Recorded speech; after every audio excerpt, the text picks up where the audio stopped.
ভালো স্ত্রীরা চায় আমার স্বামী আমাকে শাসন করুক, আমি ভুল করলে আমাকে বকা দিক, আমাকে সে শুধরাই দিবে, আমাকে সে শাসন করবে, আমাকে সে মায়াও করবে, আমাকে সে মহব্বত করবে, আমাকে সে বুকের মধ্যে আগলায় রাখবে। বউ বলে আমি আমার স্বামী আমাকে বুকে আগলায় রাখবে আর আমি আমার স্বামীকে মাথায় তুলে রাখবো।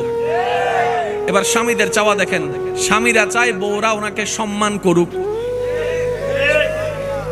স্বামীদের চাওয়া হচ্ছে বউরা ওনাকে কি করুক, আমার কথাকে গুরুত্ব দিক, আমার পরামর্শ যদি ভুলও হয় সাথে সাথে আমার ভুলটা না ধরে পরে আমি ঠান্ডা মাথায় বসলে আমাকে ভুলটা বুঝাই দিবে। অর্থাৎ স্বামীদের চাওয়া বউদের পক্ষ থেকে সম্মান, বউদের চাওয়া স্বামীদের পক্ষ থেকে মায়া, মহাব্বত, স্নেহ, ভালোবাসা। ইসলামও বলে বড়দেরকে সম্মান করো, ছোটদেরকে স্নেহ করো, তোমার ঘরকে রহমত দিয়ে আল্লাহ জান্নাত বানিয়ে দিবেন। সুবহানাল্লাহ।